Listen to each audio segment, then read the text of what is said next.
Dear students of Sripur Muktidhar Amtali Government College, you know the world is trembling with fear of COVID-19 coronavirus. It has affected all the world as well as Bangladesh. As it is now a fatal problem, so the government has declared to take online classes. You know, your class has been suspended for a long time, since March this year, and you know, it is a result of Digital Bangladesh. As Digital Bangladesh has benefited us in all the technological aspects, technological fields, it has also benefited educational system. Education now is going on online. As the Ministry of Education as well as DG has declared to take online classes, and it has been declared very recently. So I have prepared myself to take your class on right from verbs. You know, before knowing right from verbs, you should have a little bit of knowledge about tenses. If you have great knowledge on tenses, it will be possible to understand the right form of verbs. You know, before going to discuss the right form of verbs, I want to refer to some points. The world has declared to maintain health rules, as coronavirus is very grievous in the world. You know, the students, I advise to stay at home to protect yourself from COVID-19. You should wear masks, and also you should wash your hands regularly. If you go outside of your house, you should always wear mask.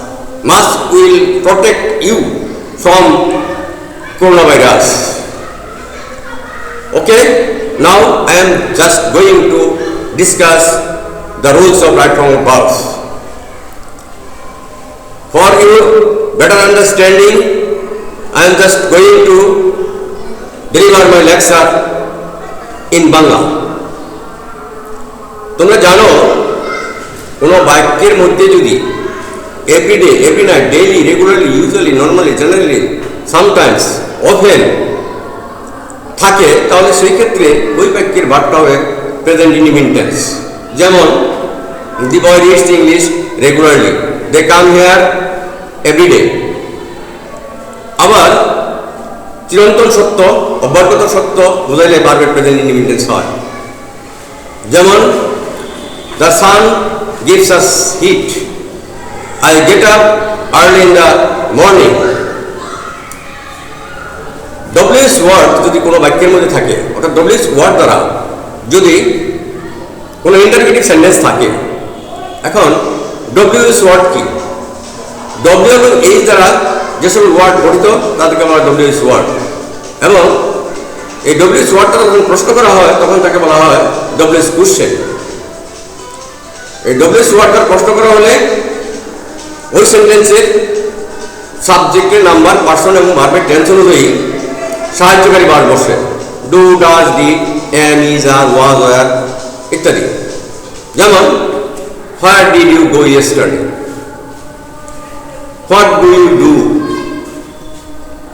এরপর আসতেছি আরেকটা নিয়মে, সেটা হলো কোনো বাক্যের মধ্যে যদি just, just now, already, recently, lately, yet, এবার থাকে, তাহলে ওই ক্ষেত্রে ওই সেন্টেন্সের ভার্বটা প্রেজেন্ট পারফেক্ট টেন্সে হবে। যেমন they have already left the place, I have recently done the work. এরপর হলো কোনো কাজ বর্তমানে চলছে, ঘটছে, হচ্ছে, এরকম বোঝা যায়। অথবা কোনো বাক্যের মধ্যে যদি নাও অ্যাট দিস মোমেন্ট থাকে, তাহলে সেই ক্ষেত্রে ওই বাক্যের ভার্বটা হবে প্রেজেন্ট কন্টিনিউয়াস টেন্সে। যেমন I am now writing a letter, they are working at this moment. এরপর have, has, had, having, get, got, getting, এগুলো যদি বাক্যের মধ্যে থাকে, তবে মনে রাখবে সব সময় এর পরে ভার্বের পাস্ট পার্টিসিপল ফর্ম হবে। যেমন having done the work I took rest,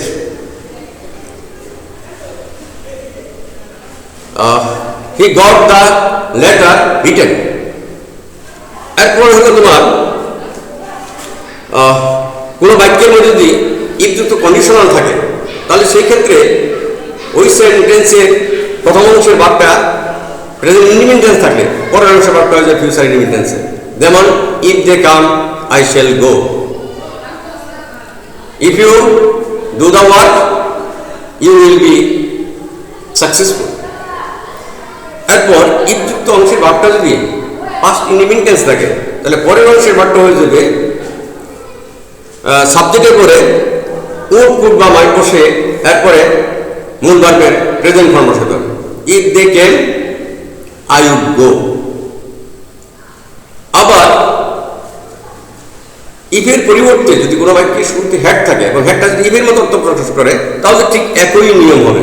যেমন had I a lot of money I would buy a car. এরপর ইফযুক্ত অংশের ভার্বটা যদি পাস্ট পারফেক্ট টেন্স থাকে, তাহলে পরের অংশে সাবজেক্টের পরে উঠে, উঠে মাইটে বসে এরপরে মূল ভার্বের পাস্ট পার্টিসিপল ফর্ম বসাতে হবে। যেমন if you had done the work you might have succeeded. এরপর হলো তোমার just, just now, already, recently, lately, yet, এবার, এটা যদি থাকে তাহলে তোমার প্রেজেন্ট পারফেক্ট টেন্স হবে। যেমন I have just finish the work. এরপর হলো তোমার অতীত নির্দেশক শব্দ যদি কোনো বাক্যের মধ্যে থাকে, যেমন yesterday, last night, last month, last week, last year, বা অতীতের কোনো দিন, মাস বা বছরের বা সালের উল্লেখ থাকলে সেই ক্ষেত্রে ভাবতে হবে সবসময় পাস্ট ইন্ডিপেন্ডেন্ট টেন্স। যেমন I went to Dhaka yesterday. They passed the SSC exam in 1995. এরপর হলো তোমার কোনো বাক্যে যদি সেন্স থাকে এবং সেন্সের পূর্বের অংশের ভাগটা যদি পাস্ট ইন্ডিপেন্ডেন্ট টেন্স থাকে,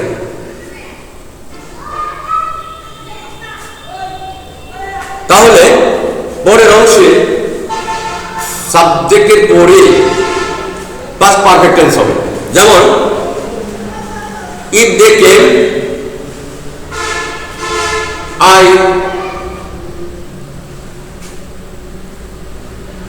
হ্যাড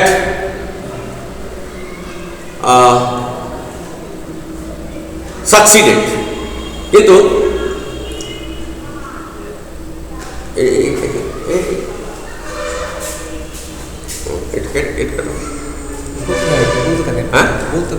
আচ্ছা, এখন সিন্সের পূর্বের অংশের ভাবটা যদি প্রেজেন্ট ইনডিফিনিট বা প্রেজেন্ট পারফেক্ট টেন্স থাকে, তাহলে পরের অংশের ভাবটা হয়ে যাবে পাস্ট ইনডিফিনিট টেন্স।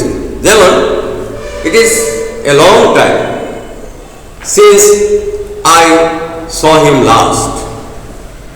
এখন সিন্সের পূর্বের অংশের ভাবটা যদি প্রেজেন্ট পারফেক্ট টেন্স থাকে, এই একই নিয়ম হবে। যেমন they have done the work,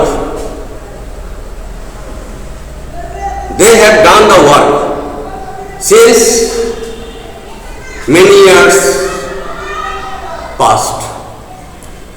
এরপর দেখো যে no sooner had এরপরে ভার্বের পাস্ট পার্টিসিপল ফর্ম হবে এবং এই ক্ষেত্রে কনজাংশন হিসেবে দেন বলবে, দেন এরপরে হয়ে যাবে পাস্ট ইন্ডিফিনিট টেন্স। যেমন no sooner had I saw a bird, I seen a bird, I seen a bird, then it flew away. কিন্তু scarcely had, hardly had থাকলে একই নিয়ম হবে, তবে এখানে দেনের স্থলে when বলবে। যেমন scarcely had I seen a bird when it flew away. এরপর হলো তোমার যে কোন একটা সিম্পল সেন্টেন্সে যদি দুইটা ভার্ব থাকে, এখন নাও comes the question, what is a simple sentence? Simple sentence কাকে বলে? সিম্পল সেন্টেন্স হলো যে সেন্টেন্সে একটা মাত্র সাবজেক্ট থাকে এবং একটা মাত্র ফাইনাইট ভার্ব থাকে, তাকে বলা হয় সিম্পল সেন্টেন্স। যেমন I saw the boy running on the road, কিন্তু এখানে ভার্বের সাথে আইএনজি যুক্ত করা ছাড়াও আরেকটা নিয়ম আছে, ইনফিনিটিভ দিয়ে করা যায়।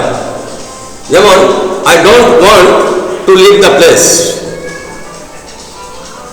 এরপর হলো তোমার had better, had rather, would better, would rather. তারপরে লেট, মাস্ট, নিড, ডেয়ার যদি থাকে তাহলে এরপরে ভার্বটা হয়ে যাবে প্রেজেন্ট ফর্মে।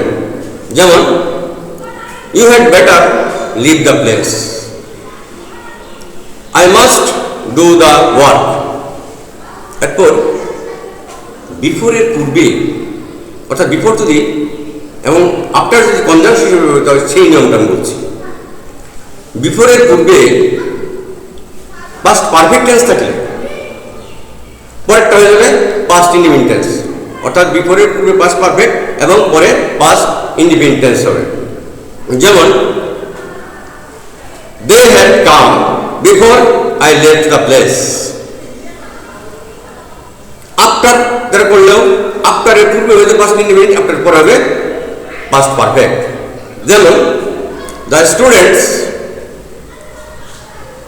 entered the classroom before, after the teacher had come। এরপরে হচ্ছে তোমার ইট ইজ টাইম, এরপরে সবসময় ইনফিনিটিভ বসে। ইনফিনিটিভ কাকে বলে? ইনফিনিটিভটা হলো টু প্লাস ভার্বের প্রেজেন্ট ফর্মকে বলা হয় ইনফিনিটিভ। কোনো কাজ করে এখনই সঠিক সময় যদি এরকম বোঝায় তাহলে সেক্ষেত্রে ইট ইজ টাইমের পরে ইনফিনিটিভ বসে। যেমন it is time to play, it is time to eat. কিন্তু ইট ইজ টাইম অথবা হাই টাইম এরপরে যদি সাবজেক্ট থাকে অথবা পেন্সি থাকে, উইশ থাকে, তাহলে সেই ক্ষেত্রে ভার্বের পাস্ট ফর্ম হবে। যেমন it is high time they left the place.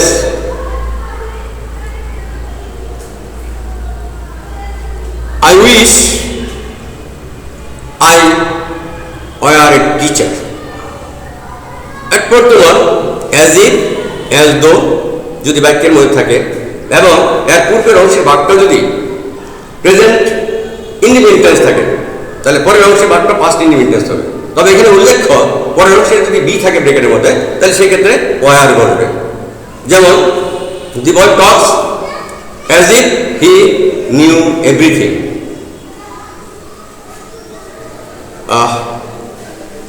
I talk as if I were a teacher. এরপর আসতেছে তোমার প্রিপোজিশন। প্রিপোজিশনের পরে সবসময় ভার্বের সাথে আইএনজি যুক্ত হয়। যেমন the old man was punished for killing an innocent bird.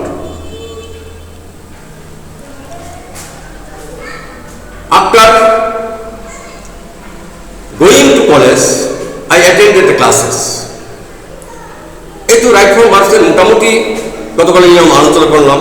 তোমরা যদি এগুলো বাড়িতে একটু প্র্যাকটিস করো তাহলে অবশ্যই তোমরা এই ব্যাপারে দক্ষতা অর্জন করবে এবং কোনো সমস্যা হবে না। যাই হোক, শেষ পর্যায়ে আমি আবারও তোমাদেরকে বলবো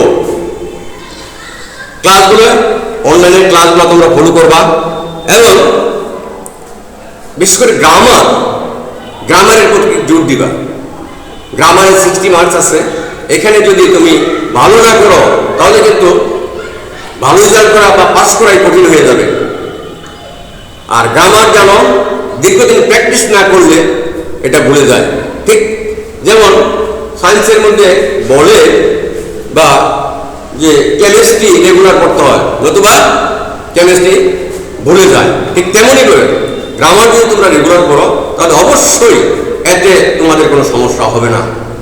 আজকে আর আমি বিস্তারিত বলবো না, পরবর্তী ক্লাসে তোমরা অবশ্যই মনোযোগ সহকারে ক্লাস করবে এবং আমার জন্য দোয়া করবে আর কামনা করবে এই করোনা ভাইরাস যেন অতি তাড়াতাড়ি আমাদের দেশ থেকে উধাও হয়ে যায়। আমরা সবার সুস্বাস্থ্য কামনা করছি এবং তোমাদেরকে আবার বলছি যে সুস্বাস্থ্য রক্ষার জন্য, করোনা ভাইরাস থেকে নিজেদেরকে রক্ষা করার জন্য যে সকল স্বাস্থ্যবিধি মেনে চলতে হয় তা অক্ষরে অক্ষরে পালন করবে। কারণ জানো এটা এখন একটা বিশ্বের সমস্যা, একটা প্যান্ডেমিক আকারে এটা সারা বিশ্বে ছড়িয়ে পড়েছে। প্যান্ডেমিক কি? বৈশ্বিক এটা প্যান্ডেমিক এটা বলা হয়। আর এপিডেমিক হয়েছে তো মহামারী, আর প্যান্ডেমিক হচ্ছে বিশ্ব মহামারী যেটাকে বলা হয়, এটা বলা হয় প্যান্ডেমিক। সুতরাং এটা অবশ্যই খেয়াল রাখতে হবে এবং আমার মনে হয় গণপ্রজাতন্ত্রী বাংলাদেশ সরকার দেশের পরিস্থিতি ভালো হলে হয়তো শিক্ষা প্রতিষ্ঠান খুলে দেওয়ার চেষ্টা করবে এবং তোমাদের তখন আর অনলাইনে ক্লাস করতে হবে না, তোমাদেরকে সামনাসামনি আমরা ক্লাস করব এবং তোমরা ফলো করবো। এবং এই কথা বলে সবার সুস্বাস্থ্য কামনা করে এবং বাংলাদেশ থেকে যাতে এই প্যান্ডেমিক দূর হয় এই আশাবাদ ব্যক্ত করে আমি আমার আজকের অনলাইনের ক্লাস শেষ করছি। আল্লাহ হাফেজ।